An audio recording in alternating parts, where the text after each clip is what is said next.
Hello, Testpilot Monkey here, and today we're going to be looking at Xenon 2 Megablast. This is from an Amiga Coverdisk. This is the demo version of it.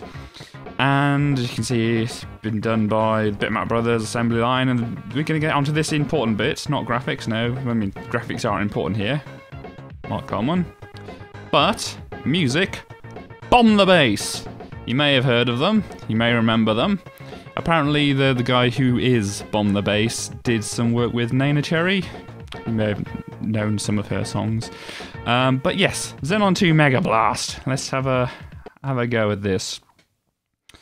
So, what a selection I have to make. One player game, I think.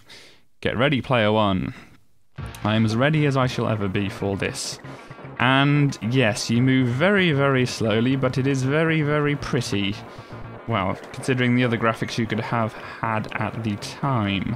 So, I'm not quite sure what all these things are that I'm carrying, and if I hold the button down, it only shoots slower, so fair enough. And now I can blow up these little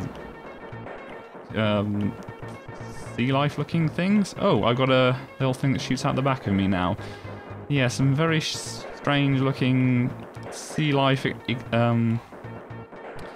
influenced, if not supposed to be sea life themselves. They look very fish-like, and I'm stuck on that thing. Oh, you can push backwards as well. I forgot about that in this game. Yes, we had the Master System version of this game, and it wasn't terribly brilliant, but yes, you can push backwards a bit if you need to, like that, and you kill these rather wide-eyed looking fish and something else. And you get basically loads of power-ups just like any other shooter, and you die just like any other shooter. Well, at least I do. So, get ready player one, I'm ready again. So, I don't think you can push it forward anymore. No, you just get attacked if you go too near to the top of the screen, which, oh, I think I missed that power-up. Never mind, though I can shoot things behind me if I wish to. And I'm not quite sure if there's much of a use for pushing backwards, apart from just kind of stalling the inevitable, really. So we'll just not do that. We'll push on. We're rather positive thinkers here, so we'll just go on with our lives until they come to a inevitable end here. And yeah, as I said, there's sea life. There's also these weird mechanical looking things, like those nut things that just went past. And whatever in the heck that thing is. And that, I am at a loss for words because I don't know a lot of sea life, so I'm really not quite sure what to say here. Aha, now this might be a reason why, that there might have been a reason why you'd want to use the going backwards thing. Continue, oh yes, that's good. I have a few credits in inverted commas, or, you know, flying space bunnies, as I like to call them, if you're doing it with your fingers. And, yeah, some washers there, and this thing, which is tricky to destroy, but I think this part here is the reason why you might want to go backwards, because I imagine one of these is a dead end. Am I going down the... Yes, I'm going down the dead end, of course. So, just in case there's anything behind me, I shall... Oh, yeah. Didn't help, but I was shooting anyway. So forward through the weird looking worm life stuff. Sea worms. I'm guessing there's actually a proper name for sea worm thingies that are plants, but I'm, you know, not a... I don't even know the word for it. Waterthologist. No, that's completely made up.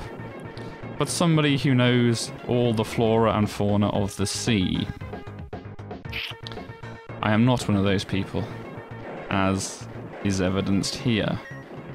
All I could say is they look a bit like fish. Maybe some look a bit like tadpoles, and I don't think we've come across anything that looks like coral, have we? I wouldn't know. I'm not an expert on coral.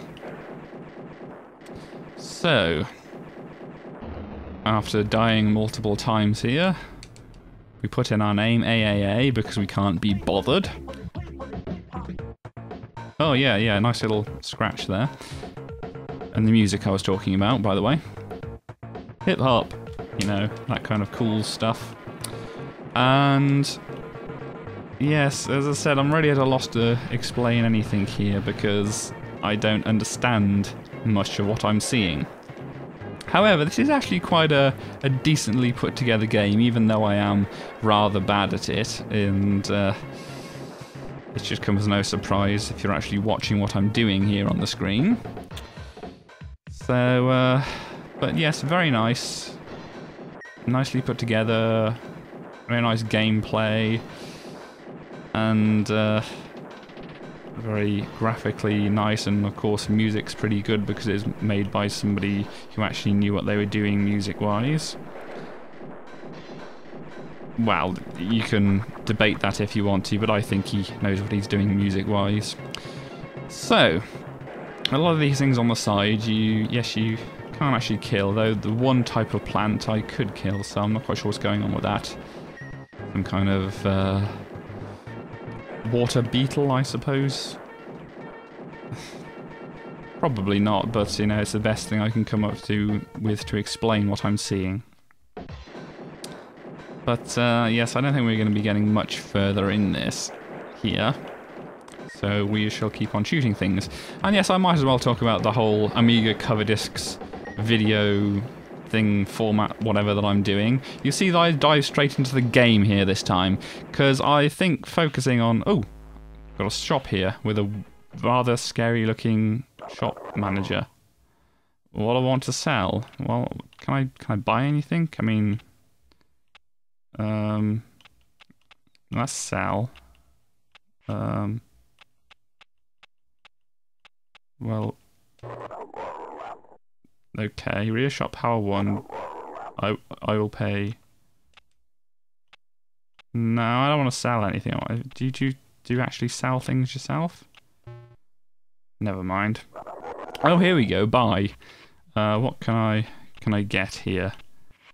What looks good here? Is there anything that says extra lives? This is a beating heart. Oh, health, not life. What's that little dog head over there? That looks interesting. Super Nashwan power. Not that I know how to use the Super Nashwan power, but I'll pick it up. There's probably some keys I'm... Oh, it's not available in the demo game. Anyway, oh well, never mind. But I'm sure there's some keys because obviously I'm using what would be considered to be a joystick. I'm using actually a gamepad, but it's picked up as a joystick on by the emulator here. So it's only got one fire button on the joystick of the Amiga.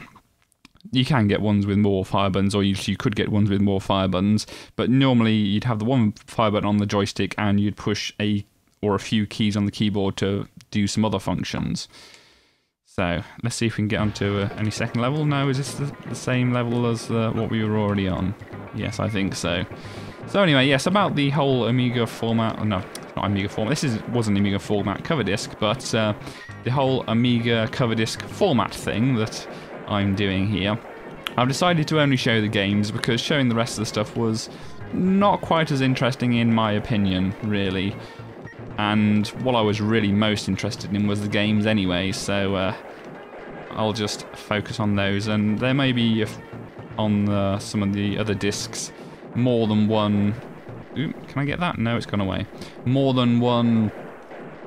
what you call it? Game, that's it. Duh. Game. More than one game per disc. So what I was thinking of doing is just... Oops. You know, if there's more than one game per disc, if the game lasts long enough to be its own video, maybe if it only lasts a couple of minutes. I mean, you saw my Advanced Lawnmower Simulator video. That was a very, very short game. That was from an Amiga cover disc. But, you know, I don't know, maybe one per thing, maybe more than one per thing, depending on how they tie into each other. We shall see. Oh, can I go backwards at all here? Or am I stuck? I'm A70Y. A70Y, there we go. So, this has been A70Y, also known as Test Pilot Monkey. And this has been Xenon 2 Megablast. See you next time.